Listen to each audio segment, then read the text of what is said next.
kita semangat terus menjalani hari dan juga semangat terus buat menuntut ilmu. Sebelumnya ada yang udah kenal ibu atau pernah lihat ibu di mana? Itu di ruang BK atau pernah konseling dengan ibu? Belum ya. Kalau gitu izinkan ibu untuk memperkenalkan diri dulu ya teman-teman.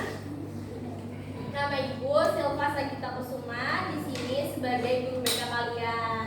Jadi kita bisa lanjut untuk mempelajari materi kita hari ini. Sebelumnya teman-teman tuh pernah nggak sih ngerasa capek kalau belajar? Sering ibu, seringnya betul. Belajar tuh emang capek teman-teman, tapi kalian harus ingat bodoh di masa depan itu jauh lebih capek. Jadi kalian di sini harus tetap semangat ya buat menuntut ilmunya. Oke? Udah pada siap buat belajar? Ya. Udah pada semangat? Oke, semangat ya teman-teman belajarnya. Jadi hari ini kita akan belajar mengenai materi kurikulum vitae atau seperti surat lamaran kerja. Nah teman-teman tuh udah pada kenal belum sih sama yang namanya CV atau kurikulum vitae itu? Belum ibu. Oh belum ya, baik. Kurikulum vitae atau CV itu biasanya itu digunakan buat kalian melamar kerja teman-teman. Itu. Terus juga CV itu bisa bermanfaat buat kalian ke jenjang pekerjaan. Jadi kalau kalian melamar kerja di perusahaan atau di PT apa, itu kalian bisa mengajukan CV kalian yang berisikan tentang identitas diri kalian, terus juga tentang pengalaman, keterampilan, gitu. Bisa dipahami teman-teman? Bisa. Selanjutnya di sini kita juga pembelajaran kali ini kita akan menggunakan layanan penguasaan konten. Teman-teman udah ada yang pernah melakukan layanan penguasaan konten atau udah ada yang tahu tentang layanan penguasaan konten itu apa? Belum ya. Jadi ibu bakal bantu jelasin apa sih layanan penguasaan konten itu. Jadi teman-teman, layanan penguasaan konten itu layanan di mana kalian teman-teman ini berfokus kepada konten atau keterampilan tertentu gitu teman-teman. Melalui belajar. Contohnya ya ini, kalian bisa membuat CV. Jadi kalian tuh bisa nulis pengalaman kalian, keterampilan kalian itu di dalam CV kalian. Ini kalian udah pada ngerti dong kalau layanan penguasaan konten itu apa jadinya? Sudah. Ya. Terus juga selain tentang layanan penguasaan konten, di sini juga kita menerapkan 5 asas teman-teman. Ada yang tahu nggak apa aja asas itu? Belum ada yang tahu ya isi asasnya itu apa? Jadi asasnya itu ada yang pertama asas kerahasiaan, asas keterbukaan, asas kesukarelaan, asas kekinian, yang terakhir itu ada asas kenormatifan. Yang pertama itu asas kerahasiaan. Menurut kalian asas kerahasiaan itu apa? Rahasia nih, menurut kalian tuh yang ada di nalar kalian tuh apa sih kalau kerahasiaan itu? Nggak boleh disebarluaskan, Bu. Iya betul, nggak boleh disebarluaskan, nggak boleh disebar-sebar gitu ya infonya. Iya benar teman-teman, jadi asas kerahasiaan itu merupakan informasi atau data pribadi kalian yang tidak boleh disebarluaskan, baik oleh saya sebagai guru BK ataupun oleh kalian juga sebagai mahasiswa peserta didik gitu. Terus yang kedua ada asas keterbukaan. Asas keterbukaan ini merupakan di mana kalian terbuka terhadap diri kalian sendiri. Jadi kalian bisa mengungkapkan perasaan kalian, bisa mengungkapkan apa aja pengalaman kalian, kayak gitu teman-teman. Selanjutnya ada asas kesukarelaan. Nah, asas yang ketiga ini, asas kesukarelaan, di mana kalian sukarela terbuka terhadap diri kalian, kalian sukarela untuk mengungkapkan informasi dan juga data pribadi kalian tanpa adanya paksaan dari pihak manapun. Lalu yang keempat ada asas kekinian. Asas kekinian ini kalau di zaman sekarang bisa disebut modern gitu teman-teman. Jadi kalian bisa ngangkat kasus yang lagi viral atau enggak bisa mengungkapkan perasaan yang saat ini kalian alami kayak gitu. Dan yang terakhir ada asas kenormatifan. Asas kenormatifan ini dimana saya sebagai guru BK atau teman-teman itu kita akan menerapkan norma-norma yang ada. Yang pertama itu ada norma hukum, norma sosial, dan juga norma agama. Itu teman-teman. Udah bisa dipahami? Baik, jadi kita akan menerapkan 5 asas tersebut ya. Pembelajaran kita kali ini juga kita akan membahas pengertian dari CV, manfaat dari CV, fungsi dari CV. Terus juga kalian udah ngerti kan layanan konseling penguasaan konten itu apa? Baik, sudah. Terus juga kalian sudah tahu asas-asas yang kita terapkan di sini itu apa. Jadi bisa kita mulai pembelajarannya? Bisa. Baik. Jadi nanti juga ibu akan memberi contoh CV yang baik itu gimana. Dan nanti kalian akan mempraktekkan. Nanti ibu kasih kertasnya, ibu sudah siapkan kertasnya untuk kalian. Jadi kalian di sini nanti akan membuat CV ya teman-teman. Nanti ibu contohin cara pembuatan CV-nya. Sudah siap? Sudah. Baik. Jika sudah siap, sebelum kita mulai pembelajaran intinya, alangkah baiknya kita berdoa menurut agama dan juga kepercayaan masing-masing. Berdoa dimulai. Berdoa selesai. Alhamdulillah. Kita mulai pembelajarannya ya teman-teman. Baik, di sini kita akan membahas terkait keterampilan membuat surat lamaran kerja atau CV yang menarik. Apa sih CV itu? Jadi kurikulum CV atau kurikulum IT adalah surat resmi bersifat pribadi yang diajukan untuk melamar pekerjaan. Nah, yang ibu bilang, CV itu merupakan surat lamaran kerja. Jadi kalau kalian melamar pekerjaan, terus juga misalkan kalian mau taruh keterampilan kalian, itu ada di CV teman-teman.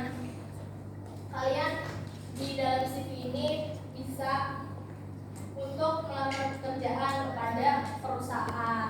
Terus juga menurut CV Koma 2018 itu menyatakan bahwa dalam menyusun surat lamaran kerja atau CV perlu memperhatikan isi, sistematika, dan kebahasaan. Jadi kalian nggak boleh membuat CV itu sesuka kalian. CV itu ada aturannya teman-teman.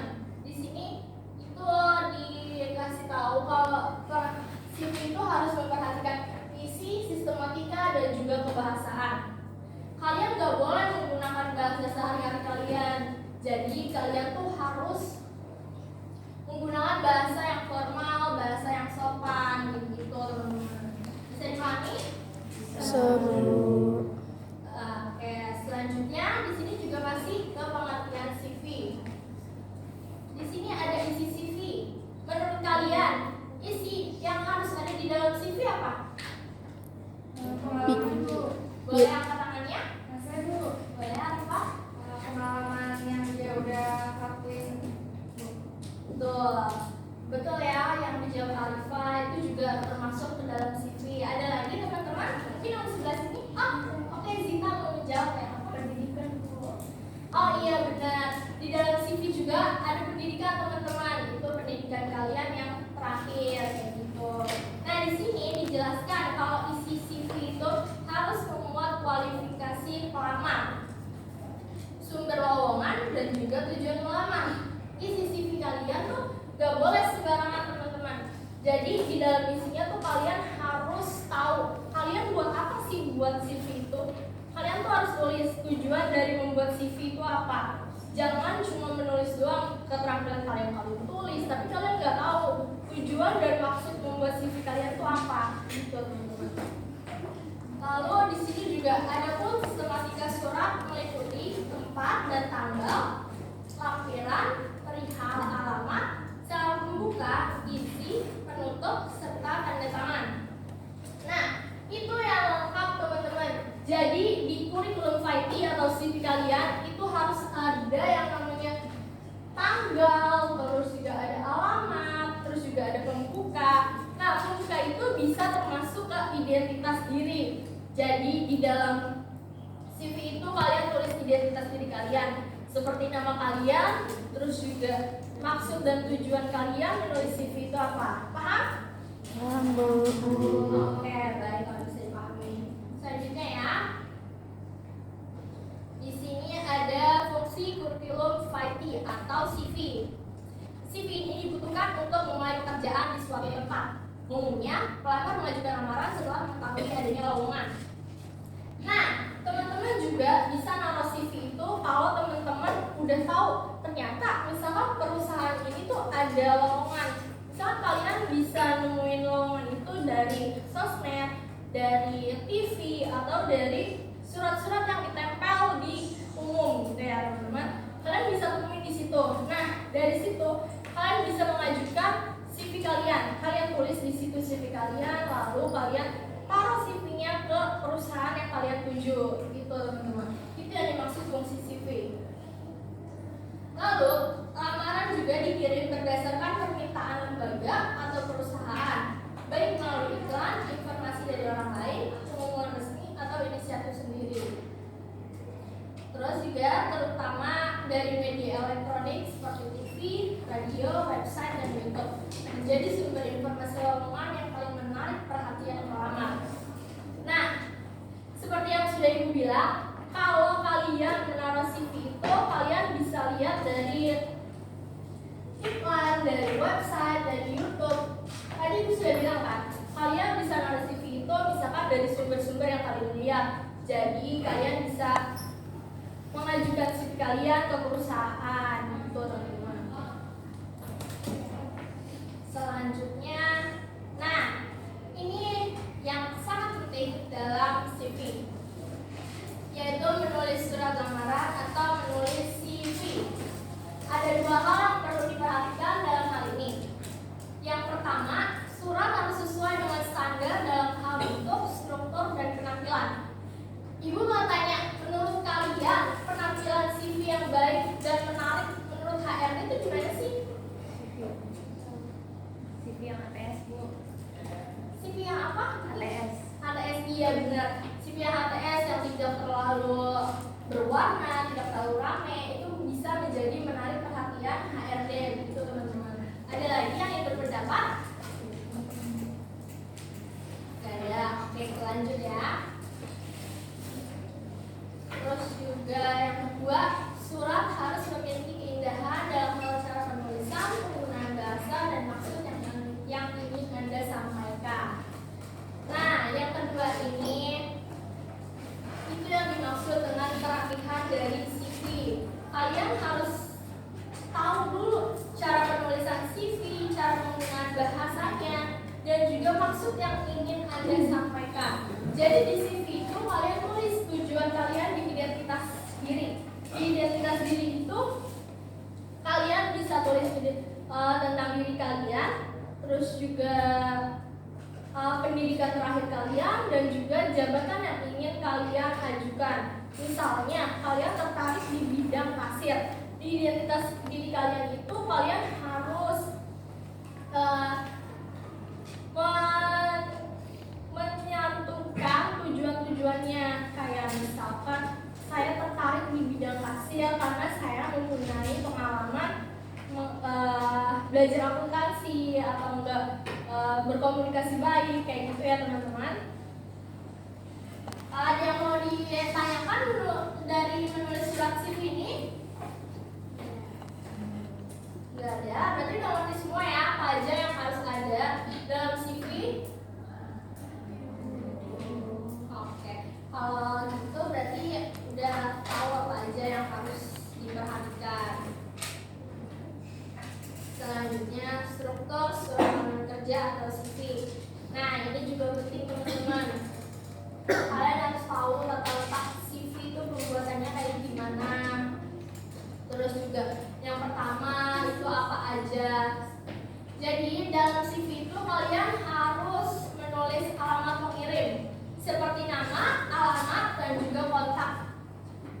misalkan di CV kalian itu nggak ada alamat pengirim, menurut kalian HRD-nya bingung nggak?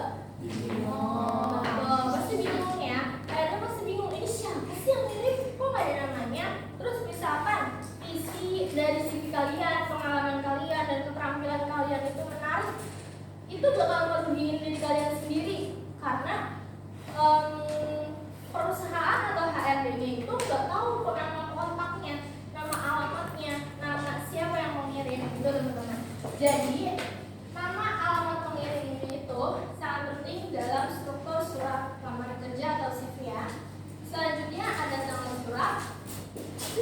Jadi tanggal surat itu ditulis 2 atau 3 baris di bawah alamat pengirim. Lalu nama tujuan dan juga jabatan. Nama tujuan ini misalkan kayak nama penerima, jabatan, nama dan alamat perusahaan lengkap. Nah, nama penerima itu misalkan kalian melamar pekerjaan itu di PT Astra Jaya. Nah, kalian harus tulis di bawahnya kalian mau kasih CV ini tuh kemana. Jadi kalian tulis di situ nama penerimanya. Kalian tulis misalkan PT Astra Jaya, itu kalian tulis. Nah, jabatan itu yang ibu maksud tadi ditulis di identitas diri. Identitas diri itu jabatan, maksudnya kalian harus mengidentifikasikan jabatan apa yang kalian mau dan pengalaman apa yang sudah kalian dapat dari jabatan yang ingin kalian lamar, teman-teman. Lalu ada juga alinea pembuka. Alinea pembuka ini merupakan sampaikan tujuan surat dan posisi yang dilamar secara jelas. Nah, itu juga sama kayak tujuan, ya teman-teman, tujuan di identitas diri. Nah, itu merupakan tujuan surat dan posisi yang dilamar secara jelas. Tuh. Nah, terakhir ini ada alinea yang kedua. Terus alinea kedua itu tunjukkan relevansi diri dengan visi misi dan kebutuhan perusahaan.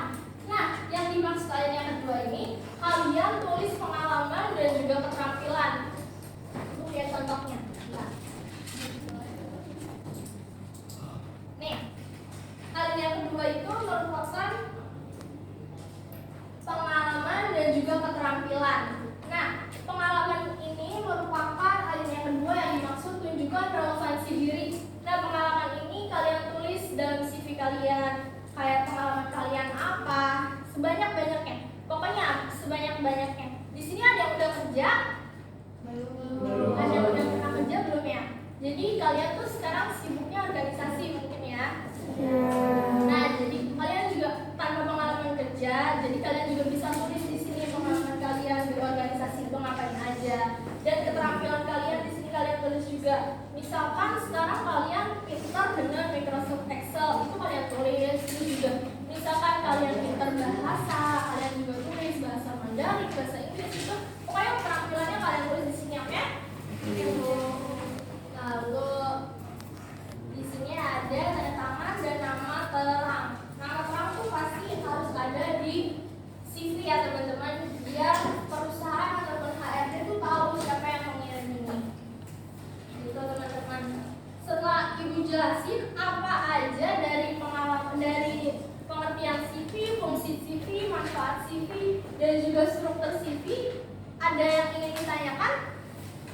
Mungkin teman-teman ada yang belum mengerti apa itu CV, gimana cara membuatnya, boleh ditanyakan sama ibu sekarang.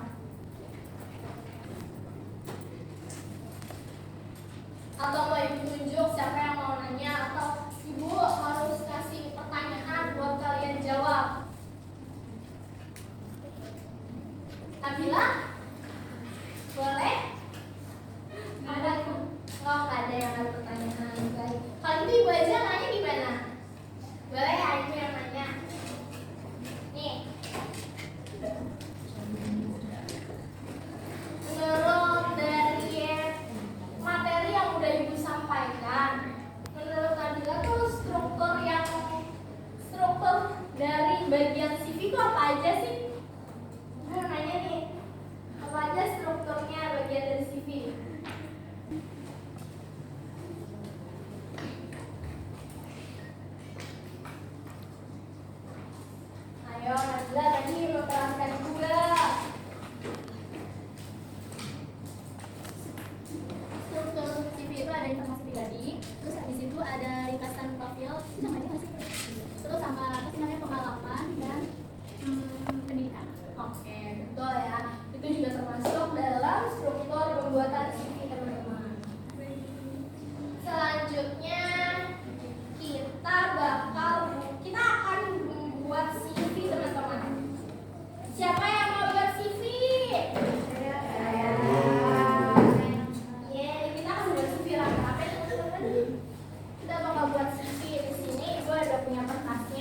Ibu akan bagiin ke kalian kertasnya satu-satu. Nanti Ibu akan bimbing kalian cara pembuatan CV kayak gini. Ibu kasih contohnya ya di sini.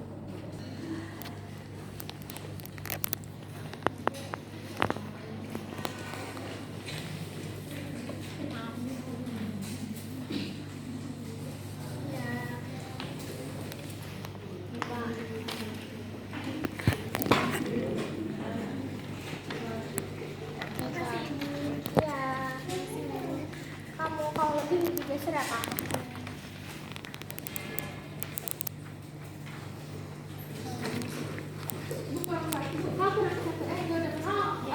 Iya.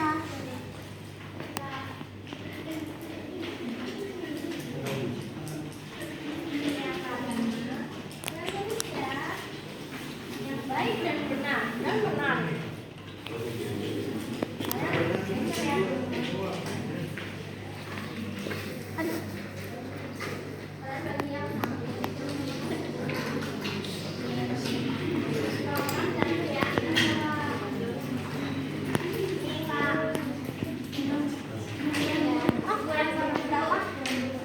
Gak usah. Kurang berapa? Kurang 2 ibu. Udah teman-teman udah pegang kertasnya semua? Udah. Oke, kalau udah kita udah mau buat CV yang benar. Udah siap semuanya buat CV-nya? Sudah, Bu. Baik. Kalau gitu kita mulai dari nama kalian dulu. Kalian tulis nama kalian di pojok kanan atas. Oh, ini Ibu, itu kanannya Ibu. Ini kanannya Ibu.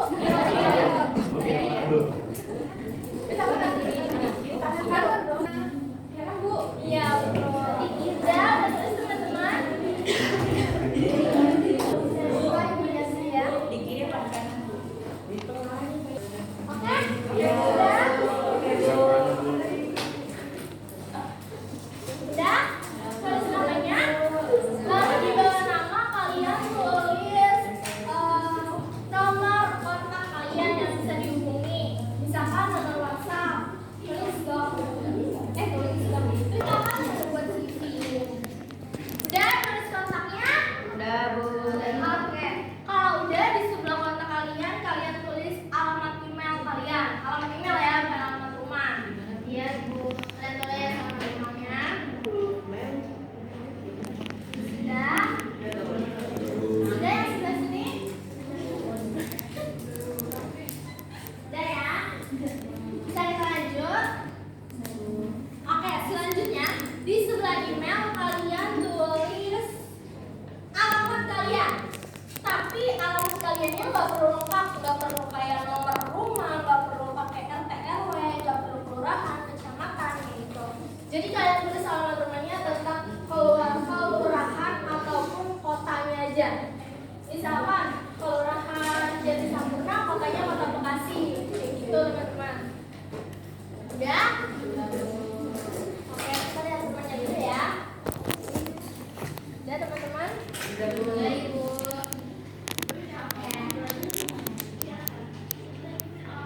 Udah semua tentang identitasnya? Udah, Bu. Bisa kita lanjut? Bisa. Oke, selanjutnya deskripsi diri. Nah, deskripsi diri ini kalian tulis di sini tujuan, maksud kalian membuat CV itu apa dan ngapain. Terus juga di sini kalian tulis jabatan yang kalian tertarik di perusahaan tersebut tuh apa. Bisa dipahami nggak teman-teman? Bisa. Bisa ya.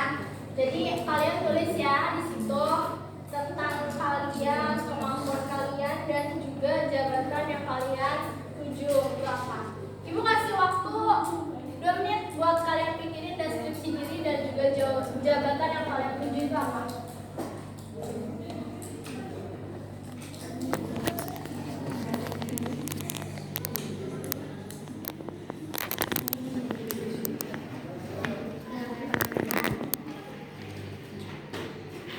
Pikirin tentang jabatan yang kalian tuju.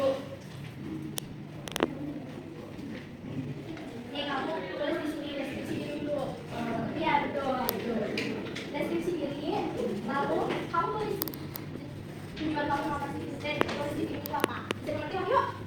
Oke.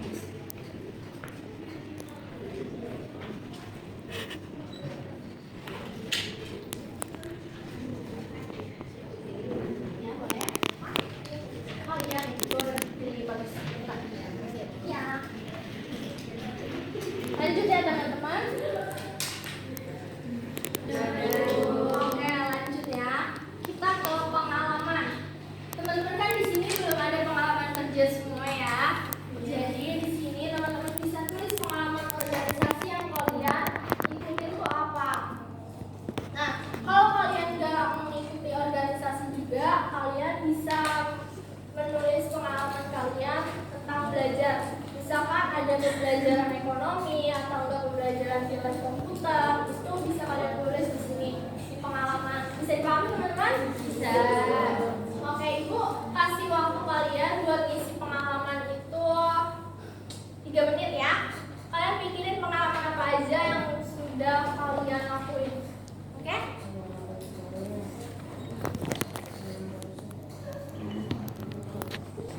Teman-teman udah dipikirin pengalamannya apa aja?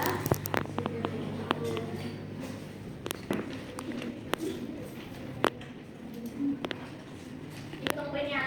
Kalian mikir apa pengalaman kalian.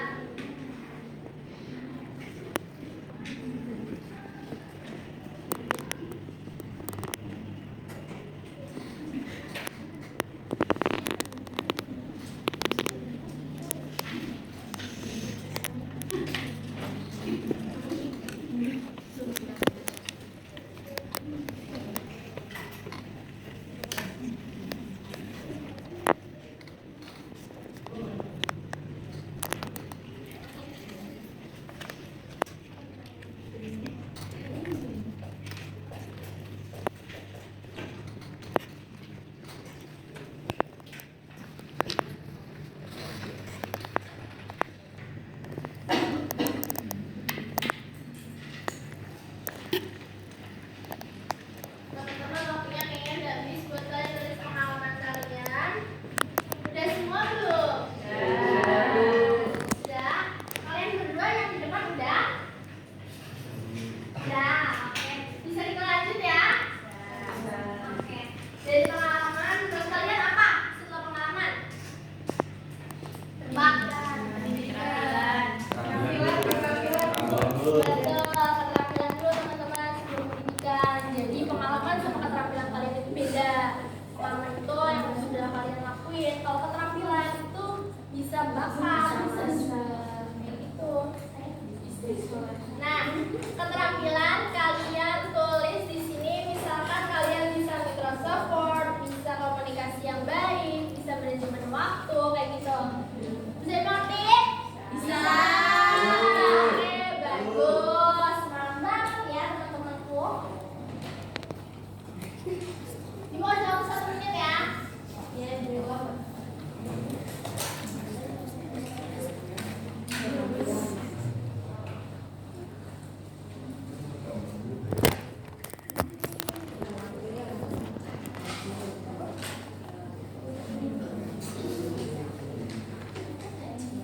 Sudah menulis keterampilannya anak-anak? Sudah, Bu.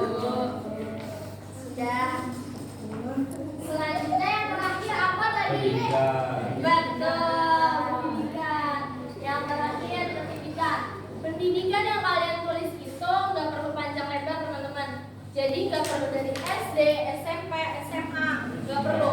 Jadi misalnya pendidikan kalian tuh SMA, kalian tulis SMA Negeri 7 Bekasi 2020 sampai 2023 kayak gitu aja. Gak usah banyak-banyak ya teman-teman. Oke, kalian tulis dulu pendidikannya.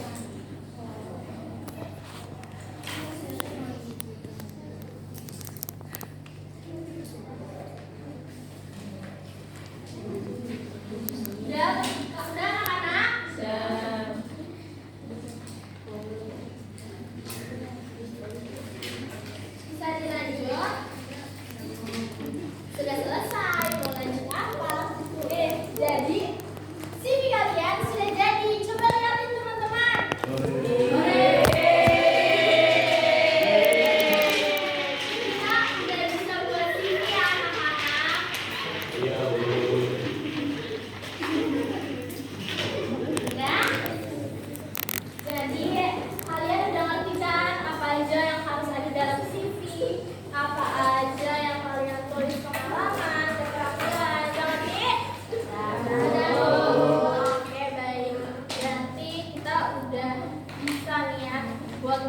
kerja ke perusahaan-perusahaan yang kalian tuju.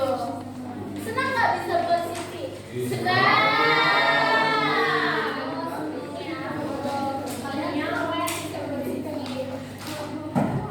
Jangan lupa ya CV-nya kalian coba ke teman depan kalian. Ya Bu.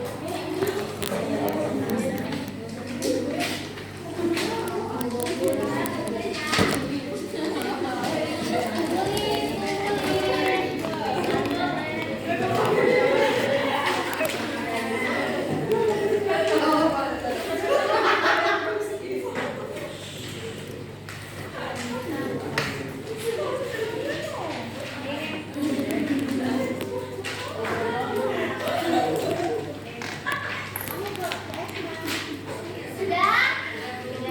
Oke, lihat di meja paling depan. Bisa kita mulai lagi? Jadi yang kalian tulis tentang CV, manfaat dan CV. Ibu mau ada satu orang yang jawab pertanyaan Ibu. Siapa ya? Ada yang mau mengajukan diri? Ada. Sedikitnya. Siapa ya? Ini boleh? Pilih dari yang materi sudah Ibu sampaikan. Menurut Pilih, apa sih pentingnya CV itu?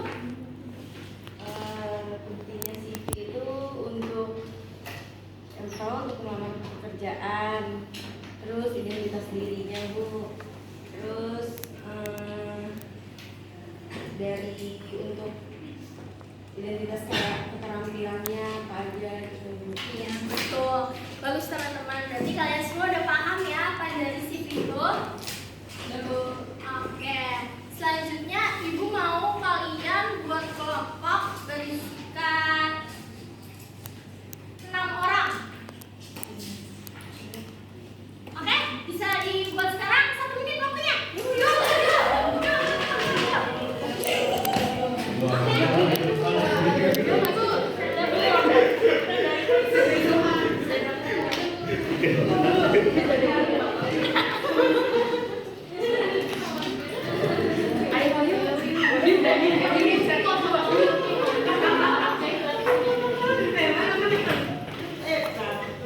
Kalian tinggal berempat ya?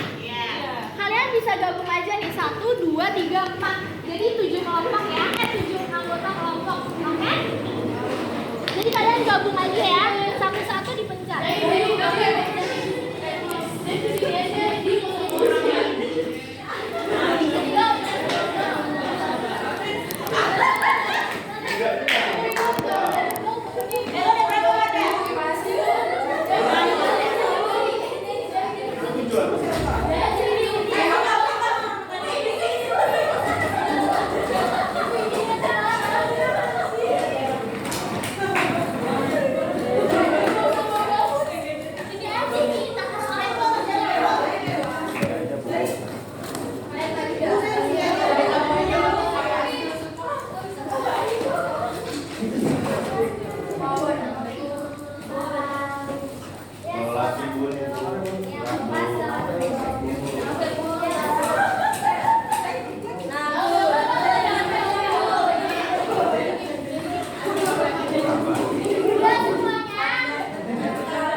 Jadi di sini kalian udah paham tentang materi, tentang CV atau curriculum fighting. Di sini kalian tulis berdiskusi tentang materi tersebut, oke?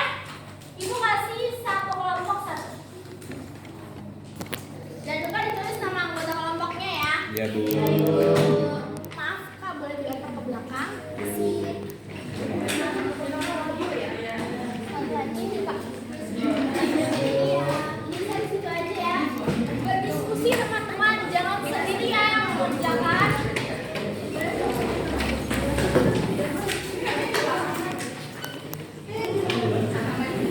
Ya,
Ya, boleh. Tuh. Terus yang ini menurut kalian itu apa? Yang nomor 2.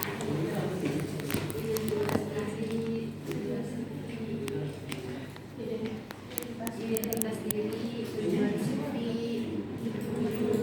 pengalaman, Oke, betul teman-teman. Selanjutnya kelompok ini udah semua? Udah. Oke, menurut kalian jawabannya apa tuh? Yang kedua. ada pengalaman kerja, keterampilan kerja, terus sama latihan sertifikat. Oh iya betul. Pintar. Selanjutnya yang ini pertanyaan nomor 3. Memiliki pengalaman yang banyak. Terus oh iya betul. Iya betul. Oke, bagus pendapatnya teman-teman. Kelompok ini boleh jawab pertanyaan nomor 1. Terus ada informasi dalam CV-nya apa? Oke, betul semua teman-teman. Makasih teman-teman atas antusias mengerjakan LKJ-nya. LKS. Oke, sekarang kita udah di penghujung pembelajaran. Ada yang mau kasih kesimpulan nggak tentang pembelajaran kita hari ini? Terkait materi curriculum vitae atau CV. Ada yang mau kasih kesimpulan? Atau ibu aja? Ibu aja. Oh gitu. Kalian siapanya? Boleh deh, ibu aja. Jadi anak-anak, pembelajaran kita hari ini itu curriculum vitae, yang dimana curriculum vitae ini atau CV merupakan dokumen resmi untuk melamar pekerjaan yang penulisannya harus sesuai struktur, tujuan yang jelas, serta memperhatikan bahasa yang baik agar mampu menarik perhatian perusahaan dan peningkatan peluang diterima. Lalu setiap bagian memiliki fungsi penting dalam menyampaikan maksud dan meyakinkan perusahaan. Kemampuan menyusun CV yang baik akan meningkatkan peluang pelamar diterima. Bisa dipahami semuanya tentang materi kita hari ini? Bisa.